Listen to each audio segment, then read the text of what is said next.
The first snow had come early that year, long before the people of Saint-Armand were prepared for it.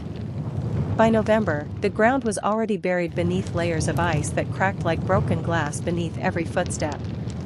The fields where wheat once swayed in warm breezes now lay cold and barren, swallowed by the white. The village, nestled at the base of rolling French hills, felt smaller than ever, a fragile cluster of stone houses at the mercy of the winds that roared down from the north. It was war that stole the warmth first. Not the snow.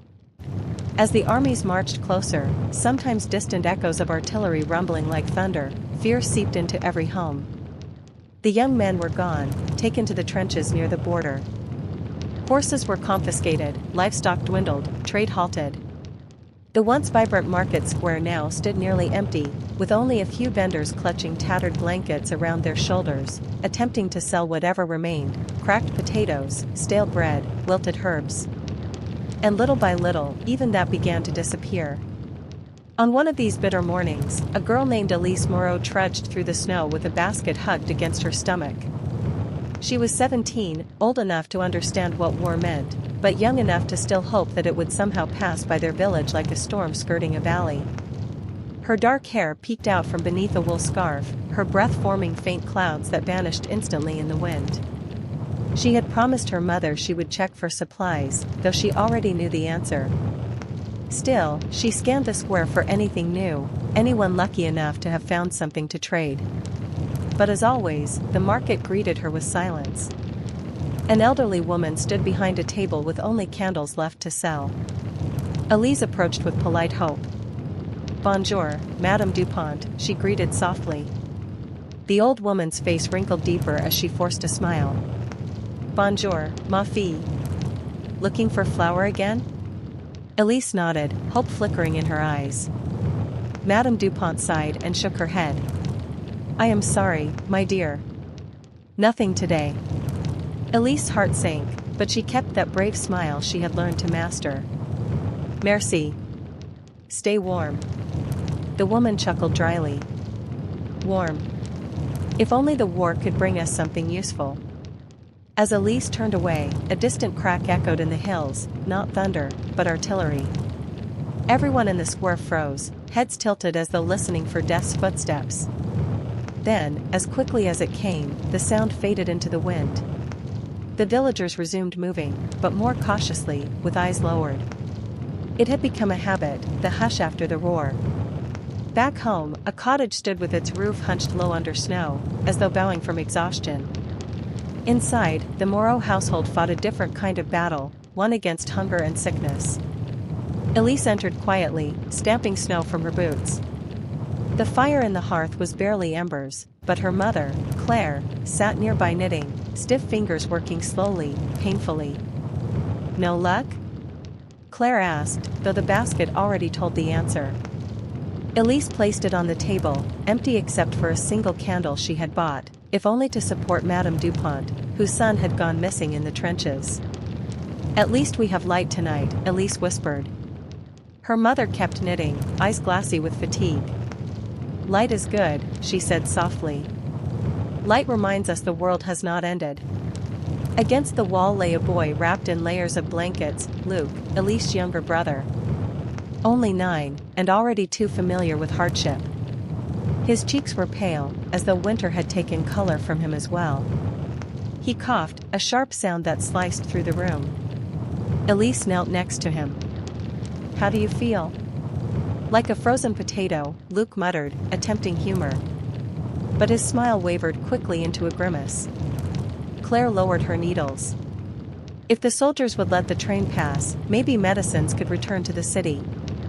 But trains were military property now, just like every healthy man, every usable tool, every last resource. War had a way of taking everything first, before giving loss. That afternoon, Elise ventured to fetch water from the frozen stream. The wind howled through the trees, flinging snow into her hair. Each breath stabbed her lungs with icy knives. But she pressed on, necessity made the cold bearable. Along the path, she noticed footprints, boot prints, large, deep. Not from a villager's worn shoes. These were military. She froze. Out here, meeting soldiers could mean anything. Help. Orders. Or danger.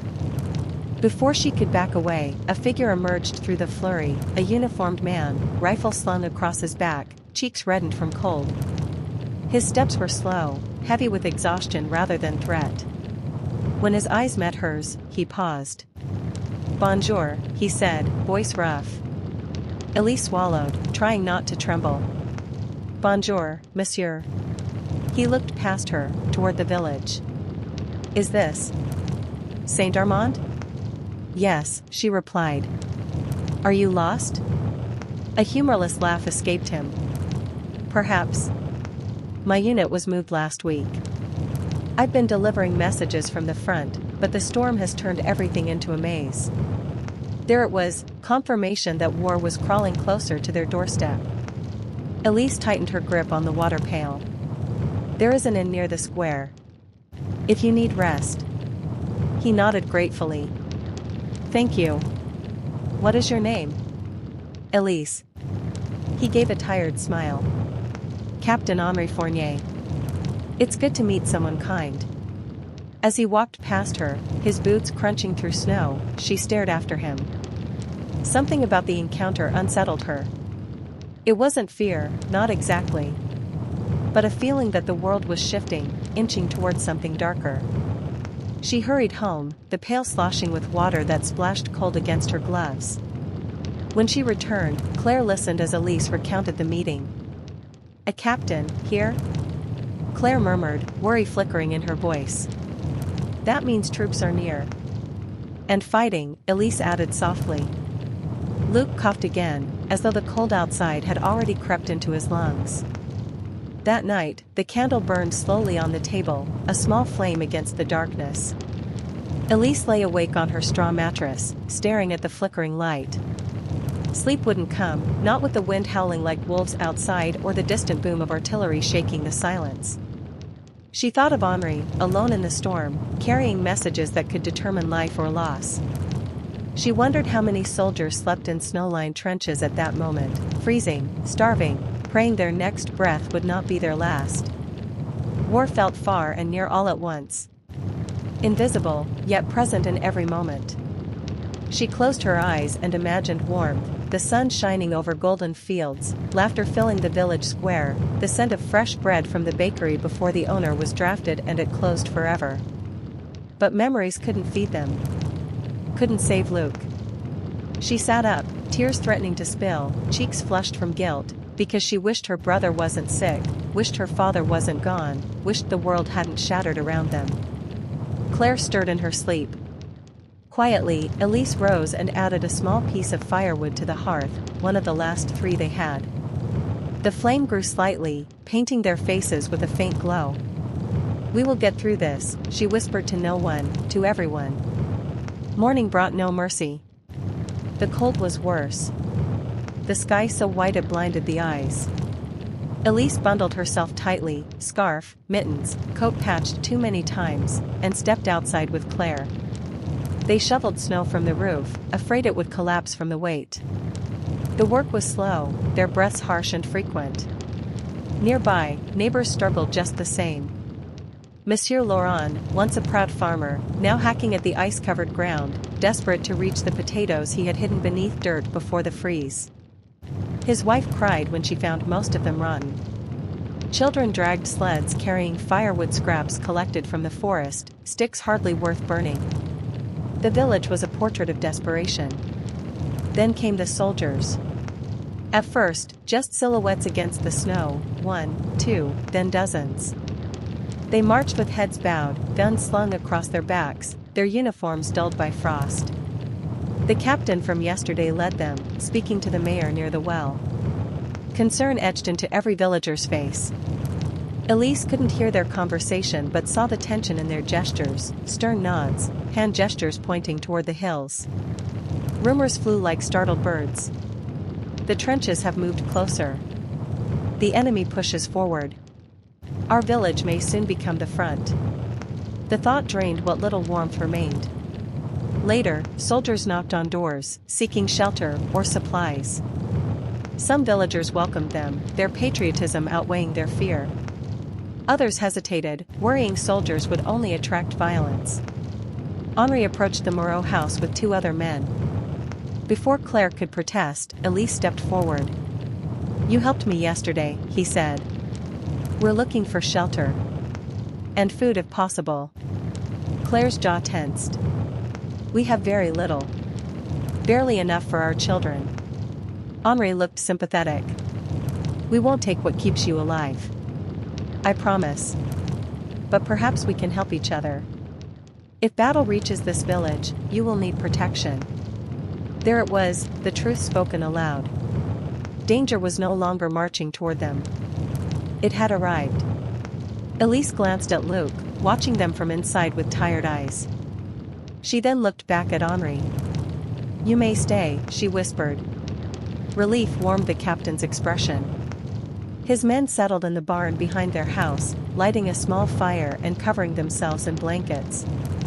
Soldiers sleeping mere steps away, and yet Elise did not feel less afraid. Because protection always came with a price. Days passed. Snow deepened.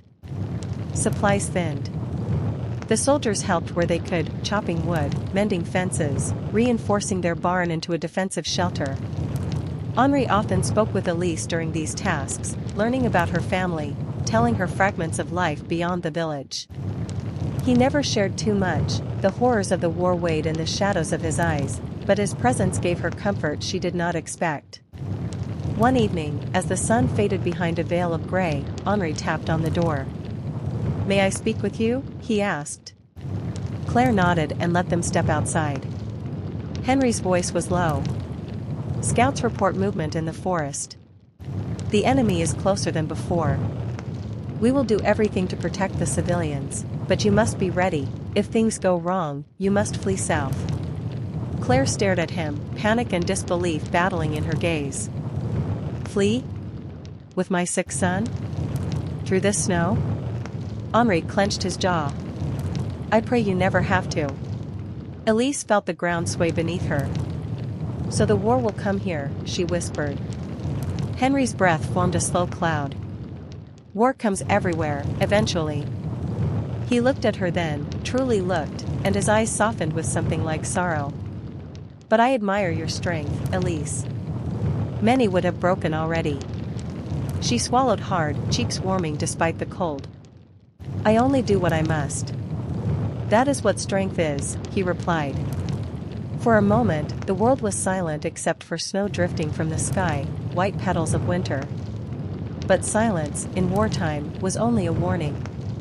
That night, Luc's fever worsened.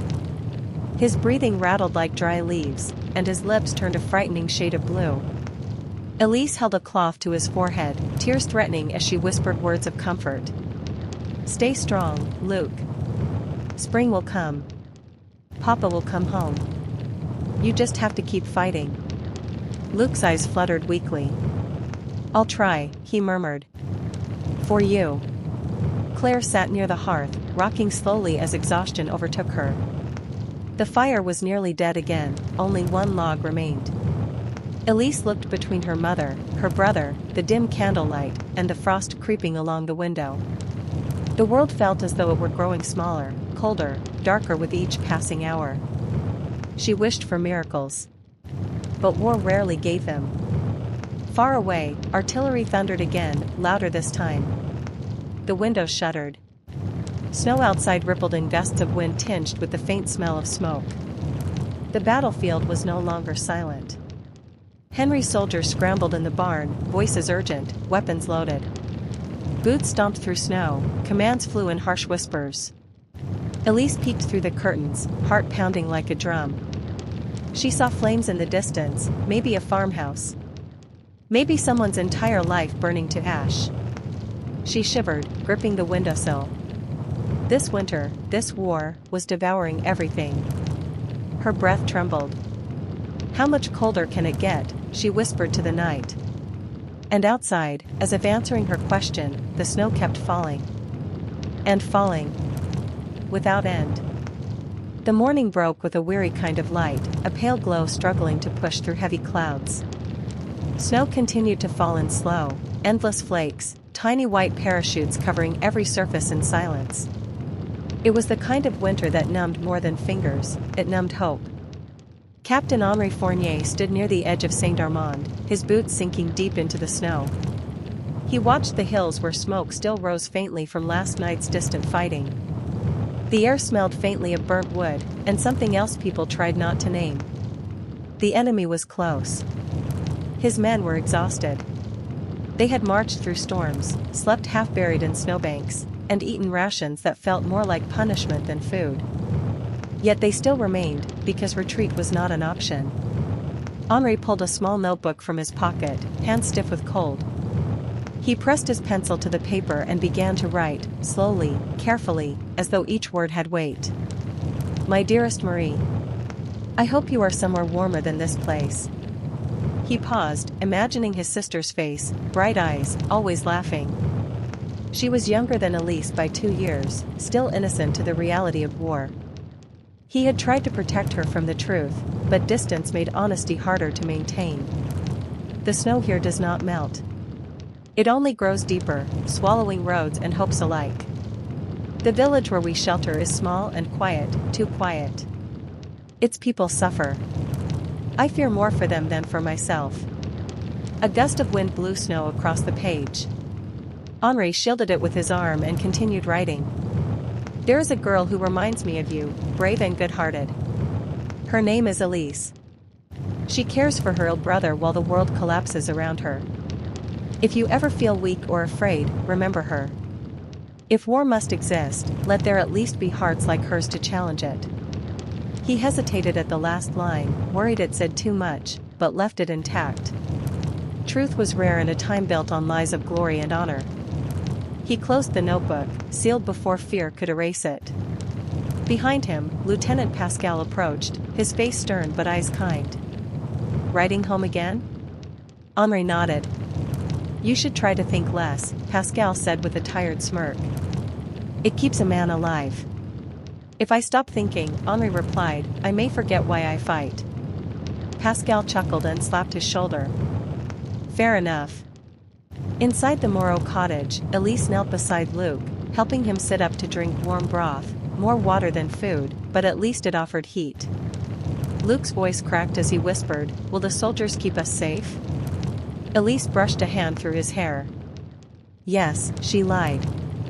They are here to protect us. He looked unconvinced, but too tired to argue.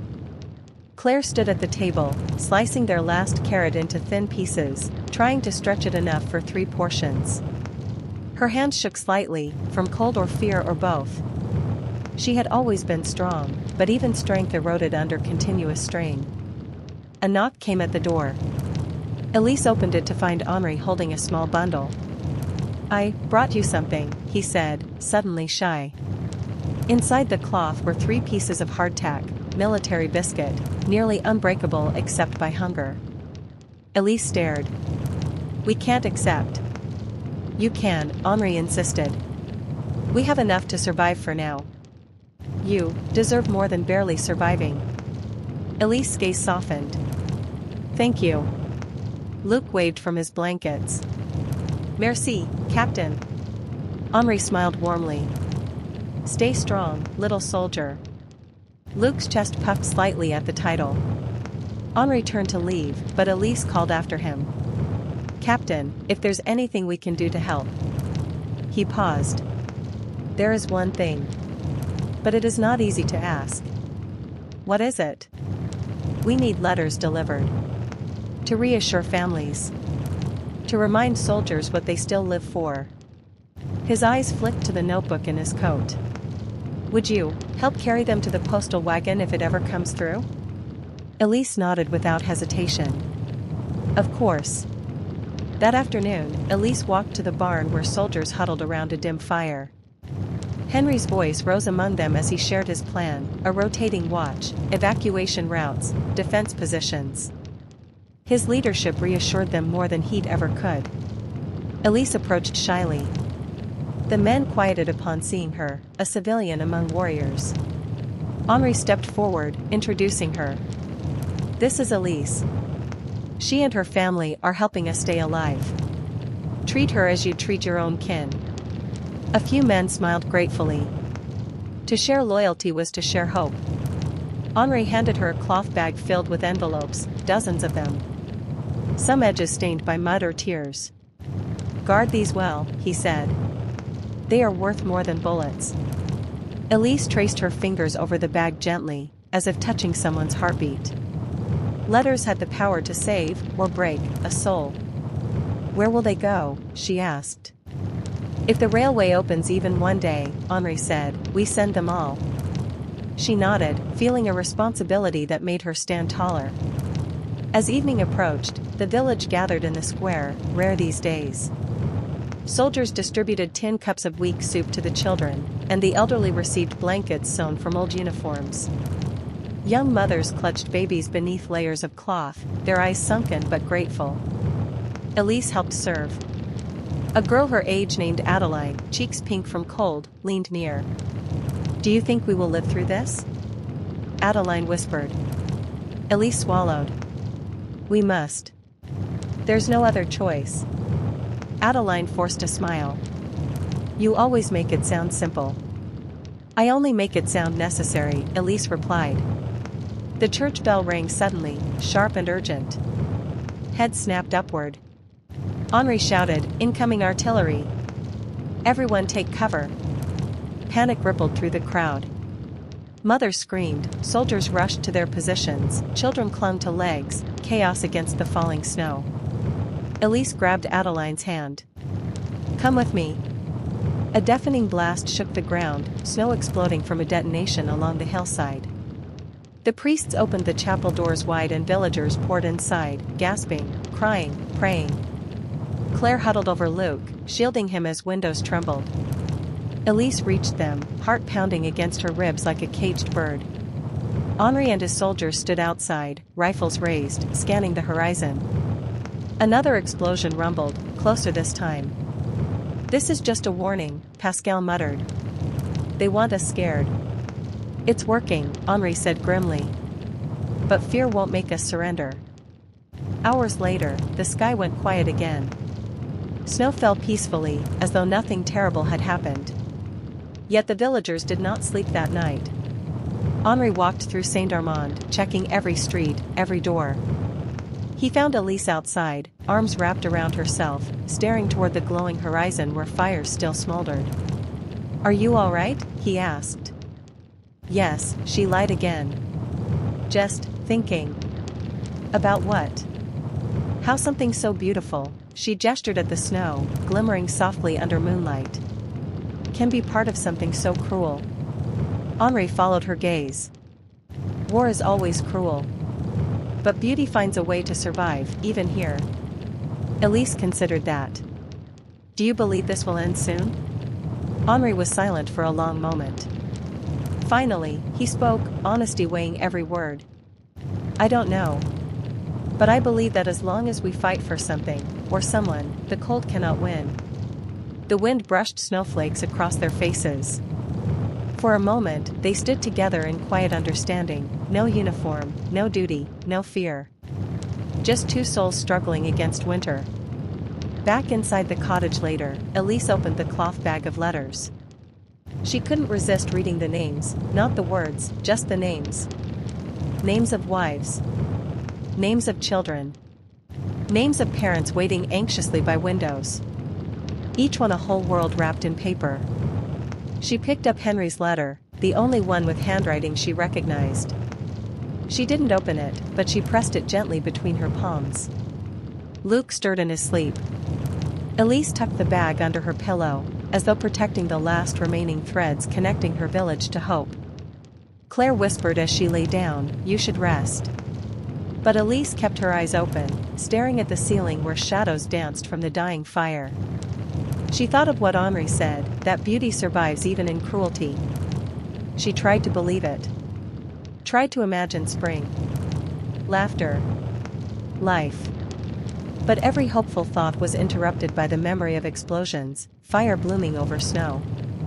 She turned to check on Luc again. His chest rose and fell shallowly. Too shallow. She pressed a kiss to his forehead. "You are stronger than the cold," she whispered. "You must be."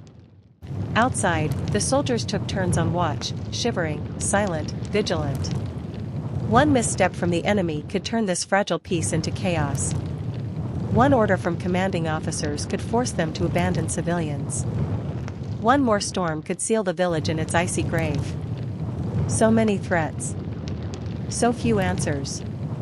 Near dawn, Henri sat alone at the barn's doorway, looking up at a sky filled with clouds. The moon hid behind them like a coward unwilling to witness the world below. He thought of Marie again, her laughter, her endless optimism. He wondered if she still believed he would return home alive. Tension knotted his shoulders. He needed distraction. He pulled out another sheet of paper and wrote more. "Marie. The snow falls again tonight.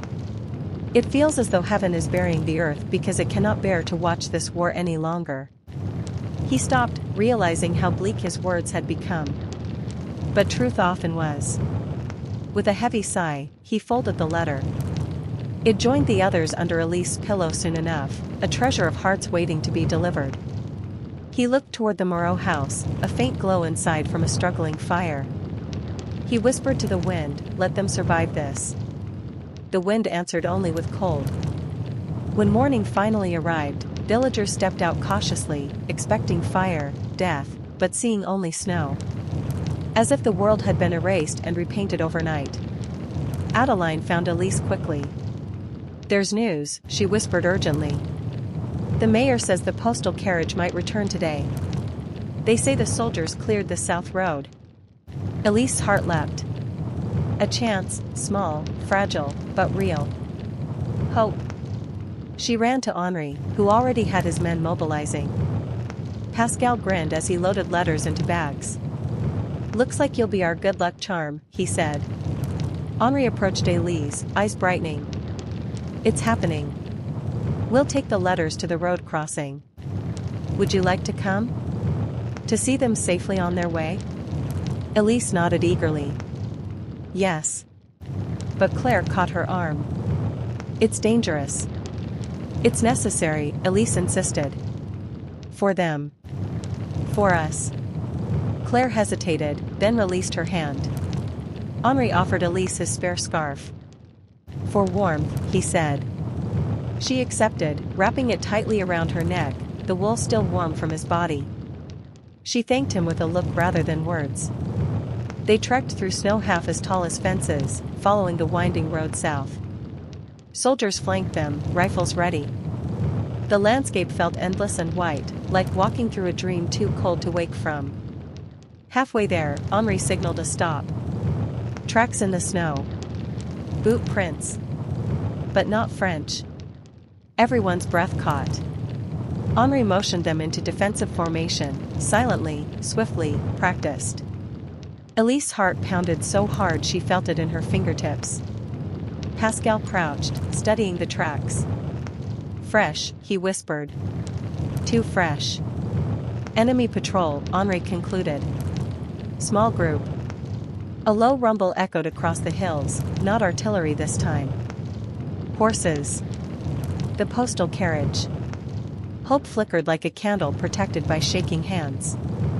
Henri turned to Elise. "Stay behind me. No matter what happens."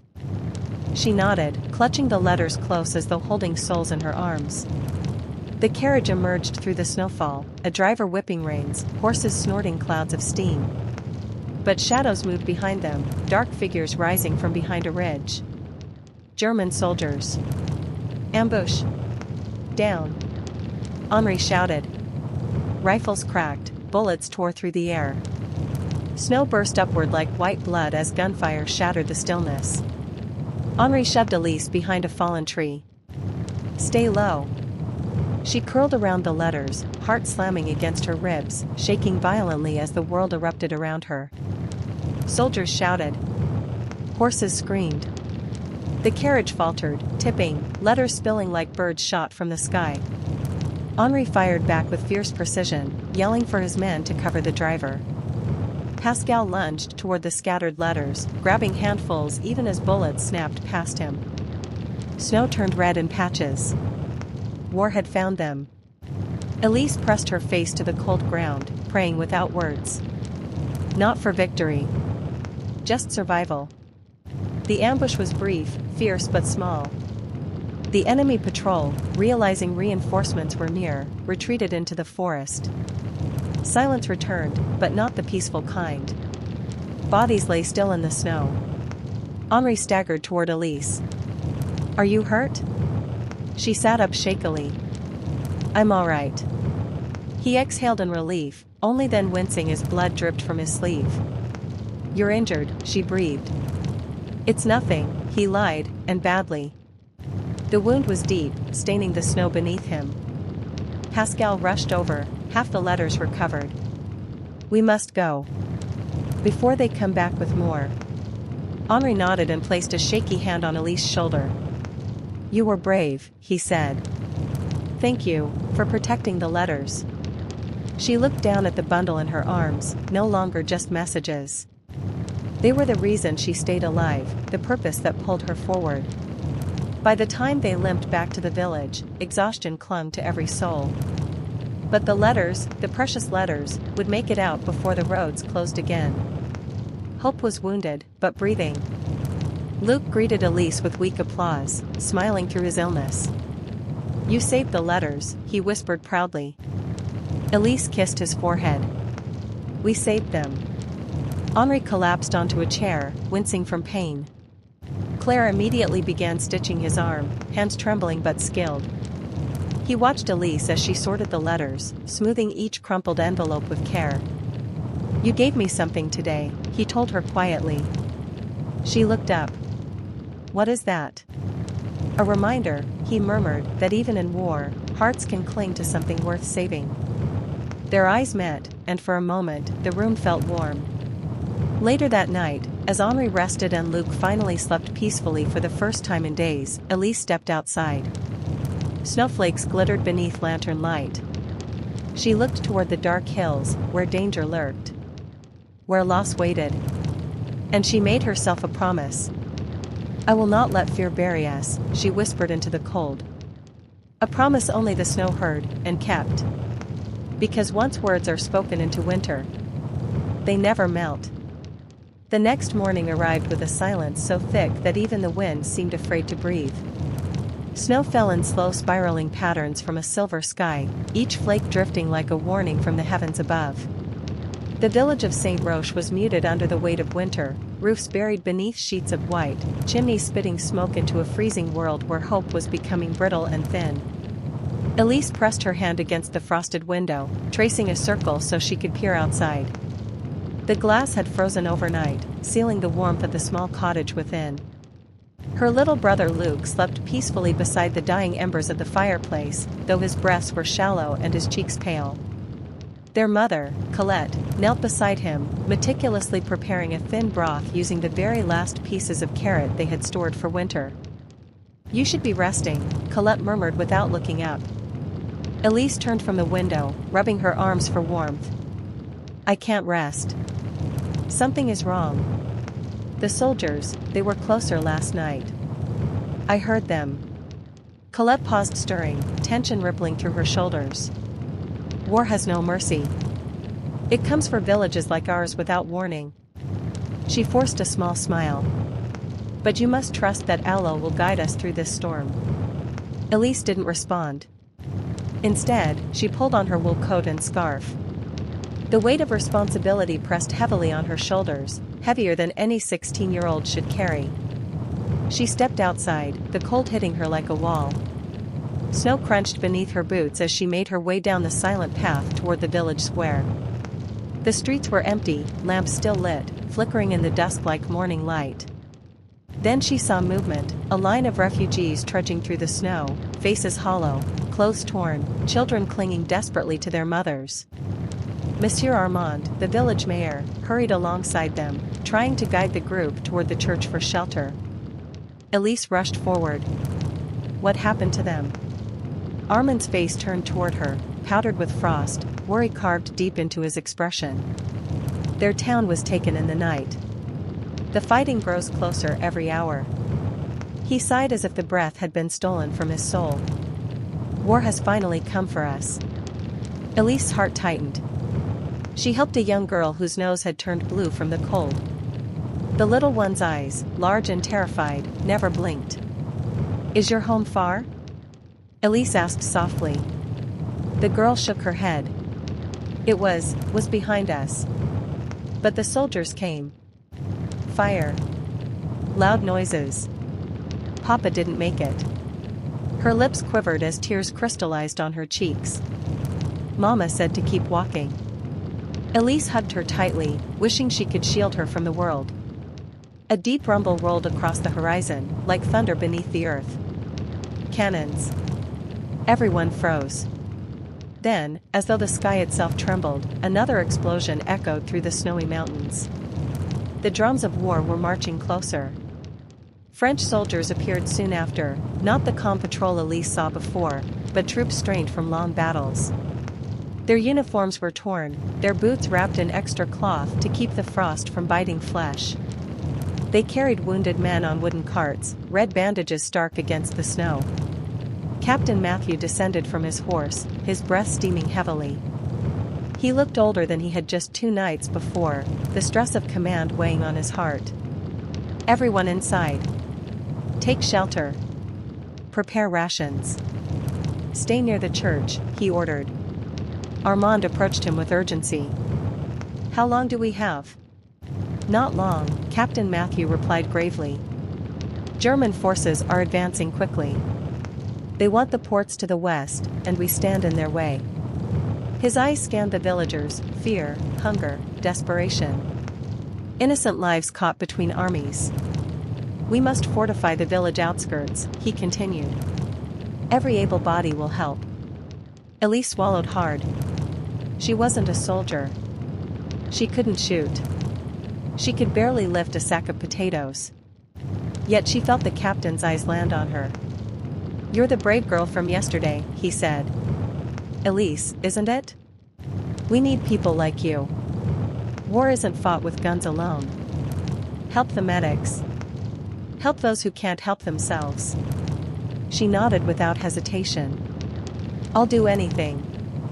The captain didn't smile, but he gave a respectful nod before turning back to command. Hours passed like a blur. Elise helped distribute bread that was hardly bread at all, more snow than flour. She wrapped blankets around trembling refugees. She assisted the medic, Madame Fournier, whose stern strength held everyone together. Elsewhere, soldiers dug trenches through frozen dirt just outside the village. Each strike of the shovel sounded like metal hitting bone. Frostbitten hands shook. Breath clouds swirled like ghosts escaping lips. By midday, the blizzard worsened. Wind whipped snow into spirals that stung skin like needles. Soldiers struggled to see more than a few feet ahead. The world became a white battlefield of blindness and fear. Still, the work continued. Elise. Colette called from the cottage doorway, waving her arm. Luke, he's heating up. He needs you. Elise hurried home, heart pounding. Luke trembled under the blankets, his forehead burning hot despite the freezing air. His breathing was thin and strained, as though each inhale took a piece of him away. We have no medicine left, Colette whispered, voice cracking. The doctor fled with the others last month. Elise placed a cool cloth on his forehead, panic rising like a storm inside her. Maybe the soldiers have supplies, she said. They must. But Colette caught her wrist. They need everything they have. Do not beg from men who are risking their lives. Elise's teeth clenched. Helplessness was a cruelty she couldn't bear. A louder blast shook the sky, closer than before. Window panes rattled. Luke whimpered. Colette looked toward the noise, fear widening her eyes. The war, it's here. Evening drowned the village in blue shadows. Fires burned in chimneys. Candlelight flickered behind shuttered windows. Soldiers kept watch from rooftops and barricades hastily built with logs and crates. Elise stepped outside again. Her steps led her toward the forest where she had seen footprints days earlier, footprints she didn't understand. Her breath trembled in the air.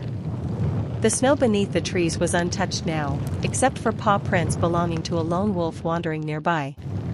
She followed the path, driven by instinct or maybe foolish bravery. Suddenly, voices. Harsh. Foreign.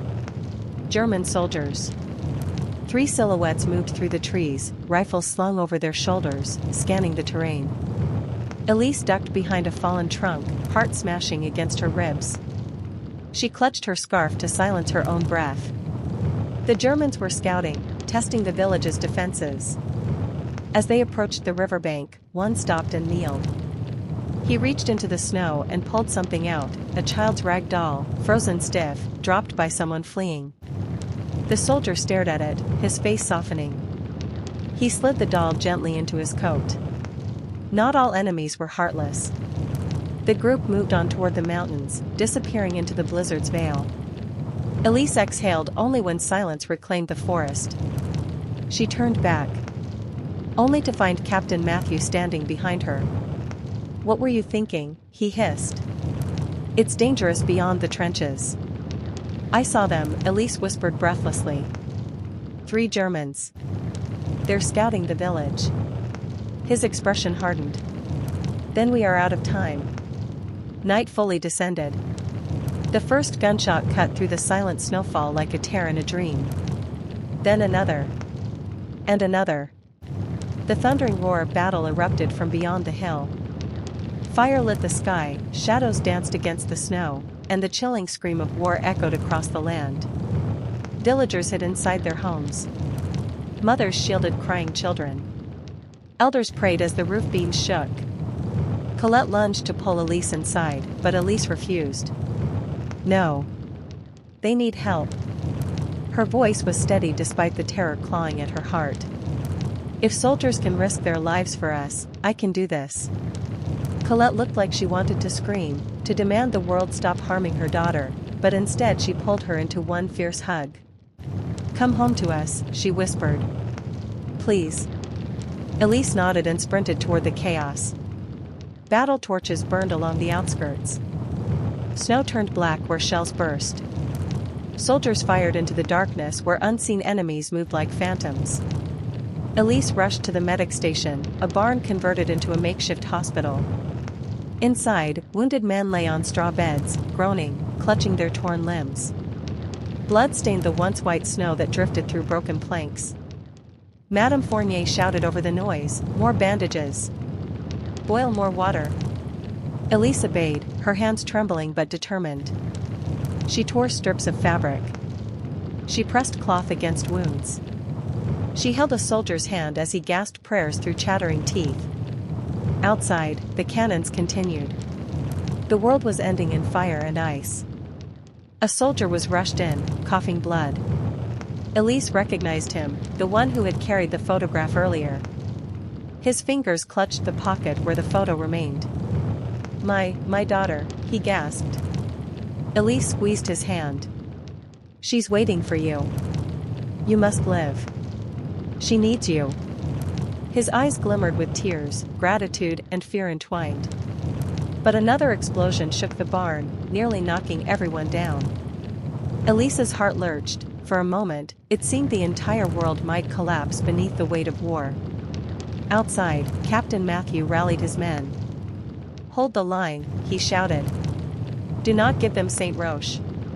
Even in the chaos, he noticed Elise through the barn's open doorway, a small figure moving with the courage of a soldier. His jaw tightened. He prayed she wouldn't fall victim to his battlefield. Night raged on. And the snow, the cold, merciless snow, continued to fall, covering the dead and the living alike, transforming the battlefield into a silent graveyard. Inside the medic barn, Elise worked until her fingers went numb and her vision blurred. She felt the weight of every cry, every wound, every last breath. But one thought kept her moving. Luke. She would not let war take him. She would not let the world turn to ash. As another volley of cannon fire thundered through the valley, Elise stood straighter, her heart burning with purpose. The battle wasn't over. And she had a role to play in it. Even if she didn't yet understand what destiny was carving for her in the frozen night. for the war had reached their doorstep. And the storm had only just begun. The night was no longer quiet. It roared with thunder that didn't come from the clouds, with sparks that did not warm, and screams that did not belong to nature. Snow whirled like torn feathers through the air as if the sky itself had been shredded by war. Explosions burst beyond St. Roch, glowing like angry stars crashing to the earth. Soldiers moved through the blizzard as ghosts of steel and fear. Each heartbeat was a countdown. Each breath was half frozen in the frigid air. Inside the makeshift medic barn, Elise's hands were trembling, not from cold, but from panic she refused to show. She tightened a bandage over a soldier's shoulder wound, her palms red from where dried blood cracked against her skin. "Keep pressure here," Madame Fournier instructed sharply, placing Elise's hands just so. "If he loses more blood, not even a miracle will save him." "Yes, madame," Elise breathed, swallowing the fear rising like smoke in her throat. The barn vibrated with another cannon's thunder. Dust rained from the rafters. A horse outside neighed in terror, hoofs kicking against the frozen ground. A wounded lieutenant on the next cot shouted deliriously, "Where's the rest of them? We're outnumbered. They're already in the woods." "Hush, soldier," Madame Fournier snapped. "You're safe for now." Safe. The word had lost its meaning. Meanwhile, on the outskirts of the village, Captain Matthew planted his boots firmly into the snow, sword raised to point toward the blurred horizon. "Hold the line. Do not let them cross the river." His voice cut through the icy wind like a blade through cloth. Bullets cracked. A flare streaked upward, ripping light across the battlefield. It illuminated the enemy silhouettes pressing forward, black and numerous like a swarm. They fired, muzzle flashes like fireflies of death in the dark. Matthew gritted his teeth. St. Roch will not fall tonight. But even he felt the weight of doubt. Back in the village, Colette knelt beside Luke's weak body, tears slipping down her cheeks in silence. Her son's fever climbed higher despite the freezing air. His small heartbeat fluttered like a dying bird. Every tremble of the walls from distant artillery made her clutch him tighter. "Elise," she whispered, staring out the window where orange reflections danced across the snow. "Come back to us." Luke stirred, whispering sleepily, "Where's Elise?" Colette brushed his hair, forcing a smile she didn't feel. "She's helping people. She'll be home soon. Rest, mon chéri. Rest." But fear tightened around her chest like icy chains. Would her daughter return before dawn? Would dawn even come? The barn door suddenly flew open. Snow blasted inside, along with two soldiers dragging a man whose leg was mangled beyond recognition. Elise rushed to help, slipping her arms under the wounded man's shoulders. "He stepped on a mine," one soldier choked out. "We couldn't see it in the snow." The man screamed, a terrible, raw sound that seemed too large to come from a single human body.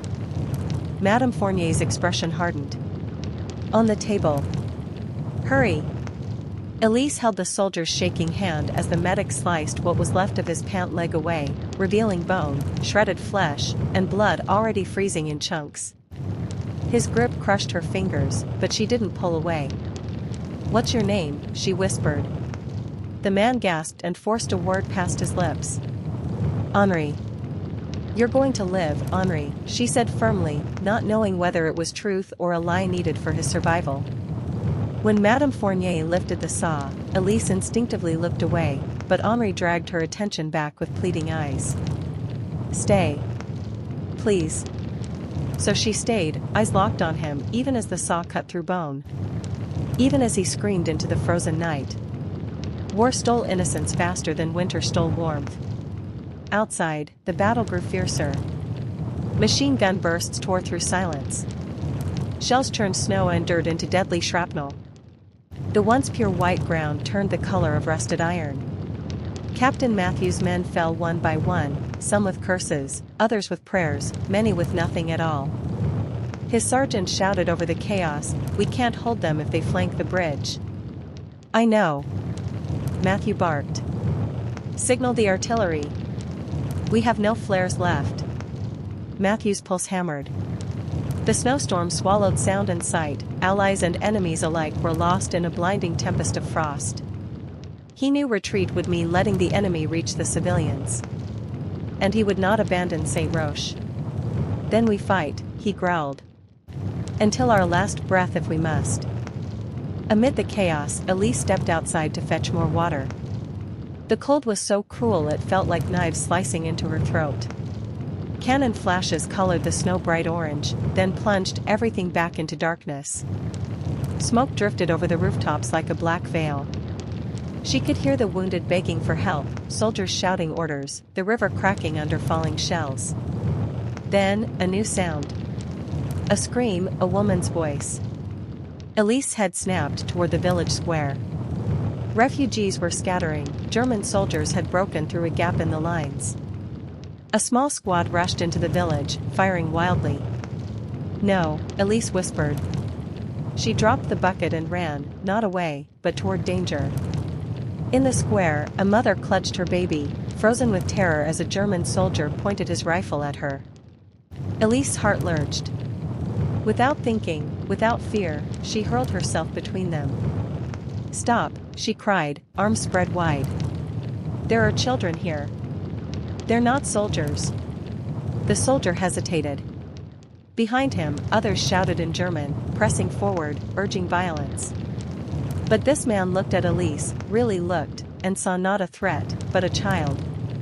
His rifle slowly lowered. A moment of humanity in a war meant to destroy it. But the moment shattered instantly when a French shot rang out, striking the German soldier in the chest.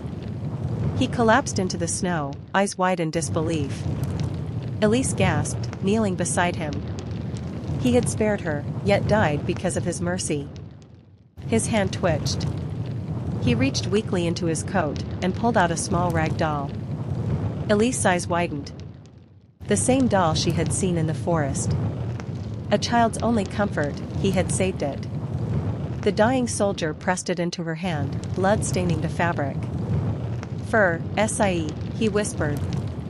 "For her." Then he was gone. War's cruelty spared no heart. Captain Matthew arrived in time to eliminate the rest of the squad. But instead of gratitude, Elise stared at him with fire in her eyes and tears streaming down her cheeks. "He wasn't going to hurt us," she shouted. Matthew slowed, breathing hard, snow caking his coat. "He was the enemy, Elise. He made his choice. And so did I," she shouted. "I chose humanity." They locked eyes, soldier and civilian. Protector and protected. Two souls broken in different ways. Matthew exhaled heavily, the war's weight hanging from his shoulders like chains. "Go back to the barn," he said quietly. Not as an order, but as a plea. "That is where you're needed. Where you can save lives." But Elise wasn't sure anymore. What did saving a life mean if death stole everything anyway?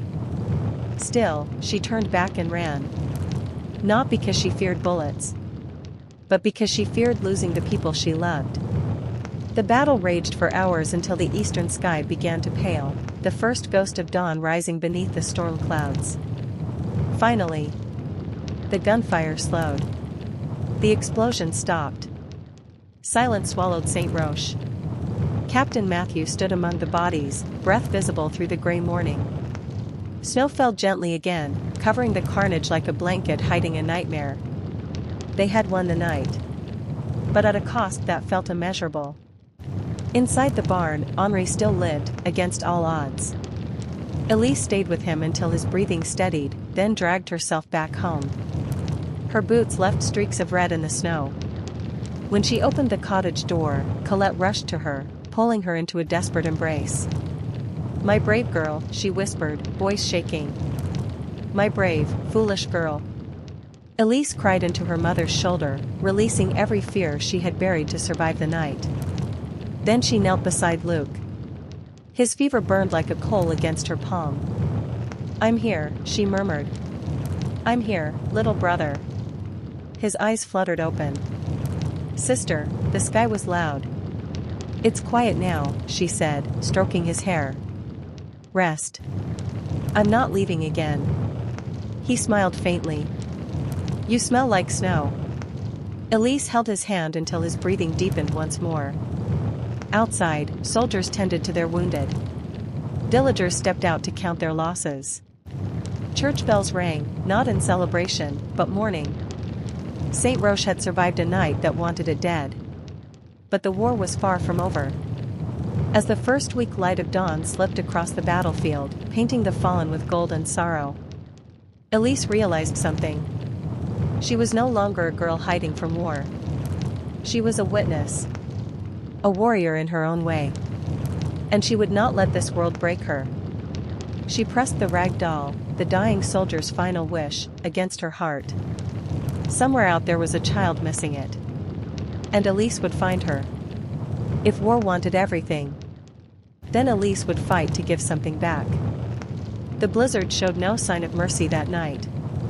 Wind roared like a chorus of ancient spirits while snowflakes battered the hospital roof with relentless force. Inside, the dim lanterns flickered, casting long shadows on the cracked walls. Captain Elias finally regained consciousness, coughing as pain shot through his wounded leg. The first thing he saw was Lily sitting beside him, exhausted but alert, her trembling hands clutching a damp cloth. "You're awake," she whispered, relief flooding her face. Elias struggled to sit up.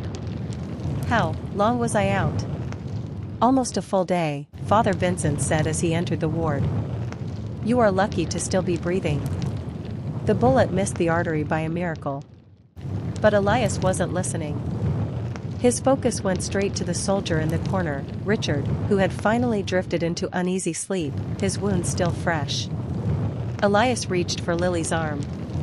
"They were chasing him, not me. We need to know why." Before Lily could reply, a sharp knock echoed through the hall. Everyone froze. Father Vincent grabbed the nearest candle and walked cautiously to the shattered window frame. Outside, the night was a wall of white. Then he saw them. Footprints. Fresh. Leading toward the forest trail. And beside them, something half buried in snow. He leaned out, teeth clenching against the cold, and retrieved a crumpled piece of metal, an insignia from the enemy regiment. Not one he recognized. This one belonged to the Black Wolves, a feared covert division known for disappearing civilians without a trace. Father Vincent's eyes widened. "They know he's here." Elias clenched his jaw. "Then they will come back. Soon." At the same time, far beyond the frozen ridge, Commander Strauss stood inside a heavily guarded outpost. The icy glow of lanterns reflected on his polished boots as he slammed his fist against the map-covered table. "You told me the courier boy was eliminated," he snarled. A trembling officer swallowed hard. We believed he was. But our scouts have spotted tracks heading toward the abandoned hospital." Strauss narrowed his gaze, cold and lethal. "The boy carries information that could end us. If that hospital hasn't already burned to the ground by dawn, then we will burn it." He grabbed his wolf-emblazoned coat and strode outside as the alarm bell clanged through the camp. The hunt had officially begun.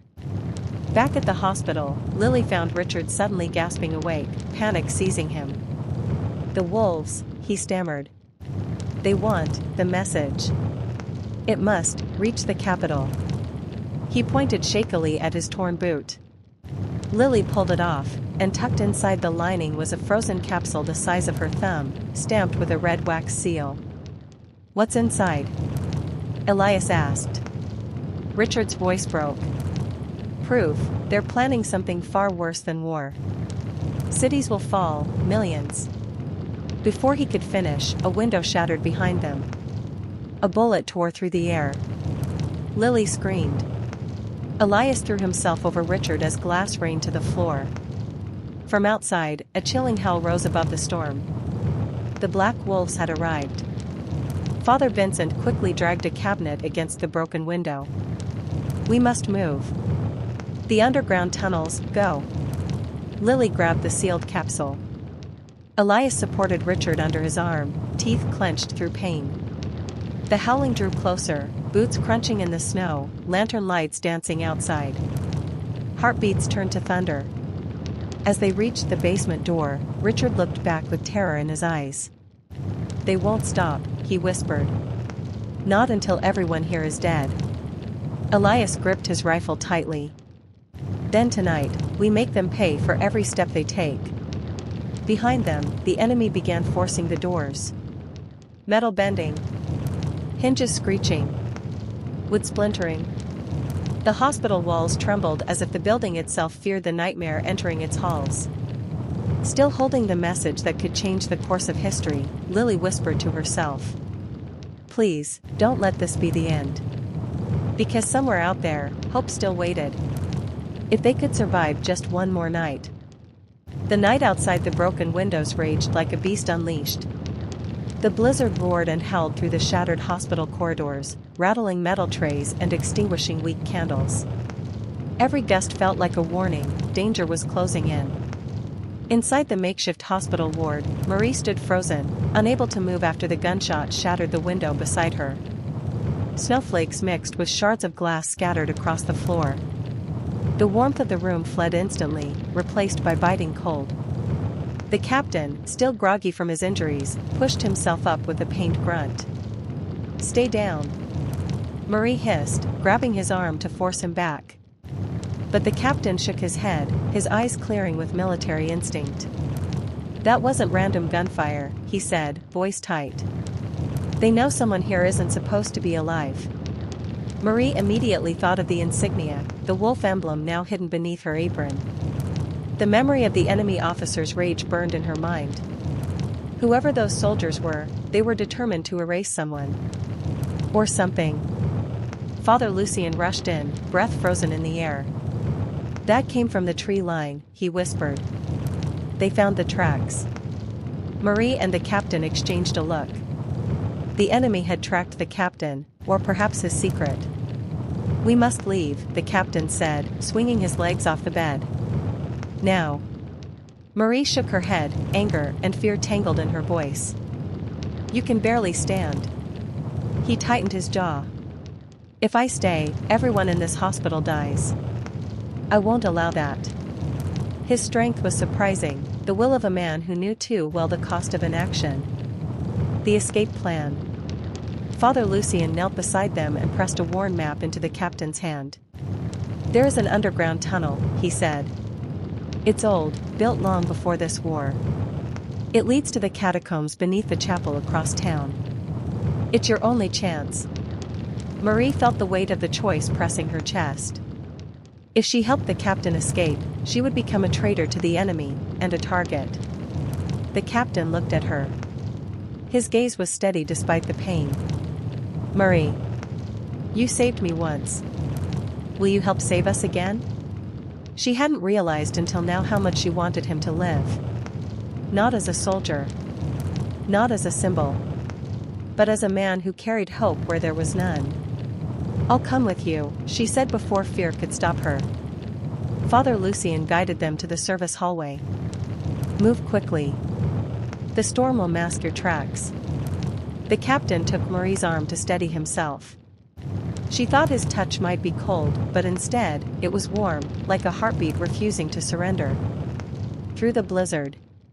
They slipped out into the night. Snow whipped their faces, turning every step into a battle. Church bells chimed faintly somewhere in the distance, not for worship, but as a coded warning among the villagers. Marie pulled her hood tighter.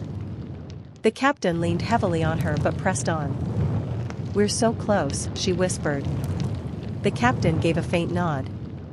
Wolves hide best in storms. She almost asked what he meant, but then she saw movement. Shapes emerging from the darkness. Soldiers. Gray uniforms. Wolf insignias gleaming like fangs in the flame of handheld torches. The elite unit. The enemy's most feared hunters. Marie froze. The captain gripped her hand. Don't look away, he murmured. You'll give us away. The patrol passed within meters, shadows with rifles and silent breaths. Marie held her breath until her lungs screamed for air. Then, a shout. Someone's here. A flare streaked into the sky, exploding in blood-red light. They had been discovered. Run, the captain commanded, adrenaline burning through his weakness. The chase. They sprinted toward the chapel. Bullets tore through the air, biting the snow around them. Marie stumbled, but the captain pulled her forward. Her heart hammered against her ribs. Every breath was ice. Every step could be her last. The chapel loomed ahead, dark and looming against the storm. Father Lucien was waiting by the side entrance, holding a lantern that flickered dangerously in the wind. "This way," he cried. Just as they reached the door, a gunshot echoed. Father Lucien gasped, lantern falling. Blood bloomed like a dark flower on his robe. "No!" Marie screamed. The captain dragged her inside just as more shots splintered the stone walls.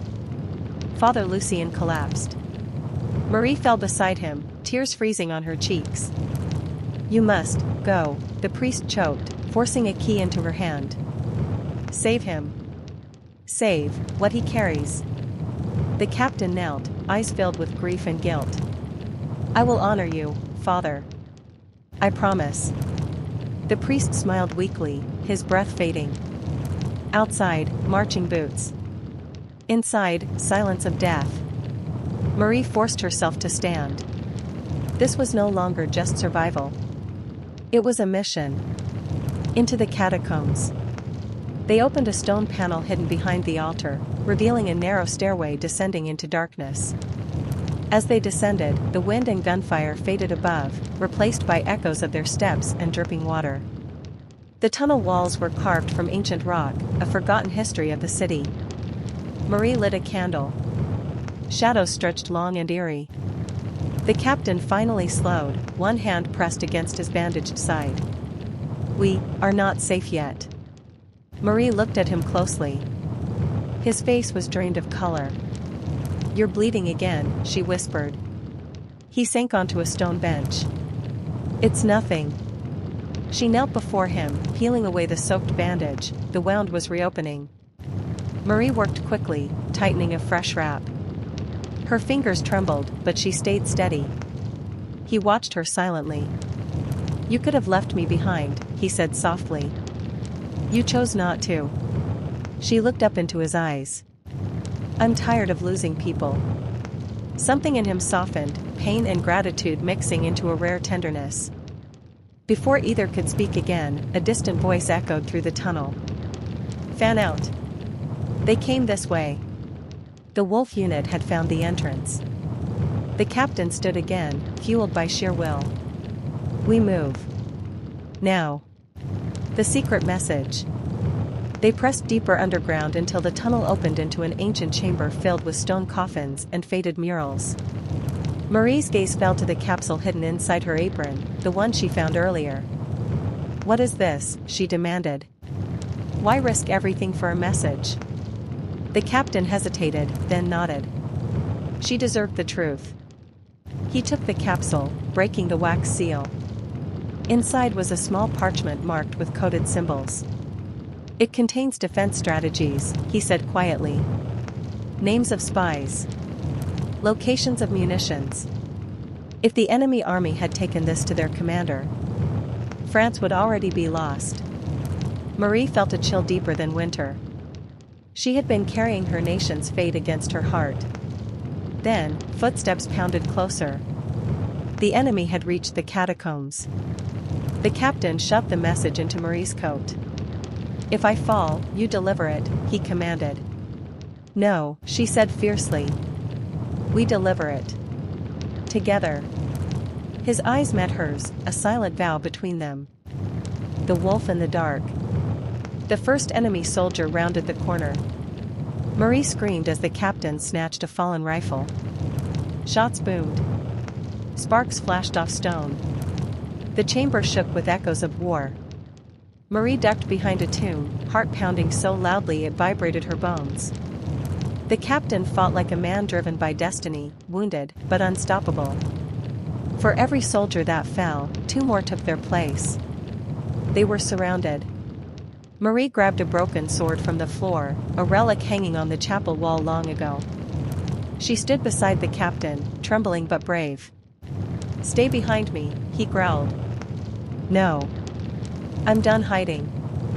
The elite commander stepped forward, towering, cold-eyed, wolf emblems shining. So, the ghost captain lives, he sneered. And a little girl thinks she is a hero. Marie tightened her grip. Fear could not silence her anymore. We have something you'll never possess, she said. And what is that? The commander smirked. Hope. The collapse. The commander fired, stone cracked above them. The ceiling groaned. Marie and the captain dove as the chamber roof gave way. Snow, debris, and ancient stone thundered down. The world disappeared into dust and darkness. Marie felt herself falling, then everything went silent. Silent like a world covered by snow. When she opened her eyes again, she tasted dust and iron. The chamber was sealed by rock, but she was alive. She searched desperately. Captain! Captain! A faint cough answered. She crawled toward the sound, pushing rubble aside with bloodied hands. At last she saw him, pinned under a heavy stone slab. No, she gasped. No, no, no. He managed a pained smile. You made it, he whispered. Tears streamed down her face. You made it too, she insisted. I'll get you out. I promise. His weak hand reached for hers. Marie, if I don't. You will, she cut him off, voice cracking. You must. His fingers curled around hers, strong, even now. Above them, muffled shouts from enemy soldiers grew distant. For the moment, the collapse had saved them. But dawn would arrive soon. And with it, new dangers. Marie pressed her forehead to the captain's. We're getting out of here, she whispered fiercely. We're going to finish this. Together. His breath ghosted against her cheek, hope flickering like a candle refusing to die. Outside, the war still howled like a wolf in the storm. But beneath the earth, two survivors clung to life. And the message she carried close to her heart could still change the fate of a nation. Marie didn't know how long she'd been trapped in the darkness. Her legs were stiff, fingers numb, and hope wore thin like melting ice. But the captain's shallow breathing guided her, a fragile rhythm she refused to lose. She pressed her shoulder against the slab, pinning him down. I won't leave you, she whispered. Not now. Not ever. The captain's voice came soft but steady. Marie, listen to me. If you get out, you must. No, she shook her head fiercely. You will get out too. His eyes, touched by pain yet filled with resolve, met hers. That was enough. With trembling strength, Marie wedged a broken beam beneath the stone. She pushed. The slab creaked. Dust fell. Her muscles screamed. Come on, she hissed through gritted teeth. For France. For us. With a final surge, the stone shifted, falling away. The captain gasped in a breath like a drowning man breaking the surface. Marie collapsed beside him, exhausted but triumphant. You see, she whispered, tears streaking the dirt on her face. We survive. He managed a faint, grateful smile. Yes, we do. A tunnel of lost souls. They limped deeper into the catacombs, guided only by Marie's flickering candle. The walls were carved with faded angels, watching silently as they passed. Above them, distant war drums echoed, the wolf unit was searching. Marie helped the captain walk, each step a journey through fire and ice. If we follow the underground river, he murmured, it should lead to the outskirts. Marie nodded. Every drop of water that dripped from the ceiling felt like a countdown. They moved forward until they reached a cavern where a black river cut through the earth like a vein. A small wooden boat waited, forgotten by time. Marie stared at it. Do you think it floats? We are alive, the captain said, stepping in. Let's trust that remains true. Marie's candlelight reflected off his darkened uniform, a ghost of who he once was, yet still burning with purpose. She pushed them off, letting the current take them into the unknown. Whispers from the wolves. The river's current pulled them through narrow rock passages. Bats stirred overhead. Cold water splashed into the boat and onto the captain's wounds. Marie pressed her hand against his side. He winced but nodded. "I'm still with you," he breathed. Then, echoes of boots. Voices. They used the river. Torches flared behind them, reflections dancing like burning wolves across the water. Marie grabbed the oar and paddled with desperation. The captain lifted a pistol with shaking hands. Gunshots cracked. Stone walls sparked. The river surged faster. "Hold on!" Marie screamed. The boat shot out of the tunnel, into blinding white dawn. The sanctuary of snow. Fresh air hit them like a blessing. They spilled onto a frozen riverbank. Behind them, the cave mouth loomed like a hungry beast. The captain fell to his knees, coughing blood into the snow. "We're losing time," he rasped. "The message must reach the commander in Marseille. It's the only way to stop the offensive." Marie reached inside her coat, feeling the sealed document. "With me," she said. "You will." He smiled, breath fogging the air. "In my village, my mother used to say, 'Hope walks longest in the cold.' Now I believe her." Marie took his cold hands into hers. "You're not done walking," she said. The captain was about to speak, when a bullet kissed the snow between them. Marie looked up. The Wolf Unit commander stood at the ridge above, rifle raised. His voice was thunder. "End this. You are alone." Marie stood, body shaking, heart roaring. "I am not alone," she answered. She turned, villagers were emerging behind her. Wounded soldiers. Mothers holding children. Father Lucien's Brotherhood. Even soldiers who once surrendered. All carrying what the captain carried. Hope. The commander scoffed. "One girl against my army?" Marie stepped forward. One nation behind a girl. The last stand in the snow. The Wolf Unit charged, dark figures storming through the blizzard. Marie gripped the broken sword. The captain lifted a fallen rifle and braced himself in the snow. "Stay beside me," he whispered. "No," she said softly. "I fight with you." The battle erupted. Smoke and snow twisting into chaos. Muskets boomed. Flames erupted from grenades dropped into the snow. Marie swung as a soldier closed in. Steel clashing, sparks flying. She screamed, survival fueling every movement. The captain fired shot after shot, protecting her flank.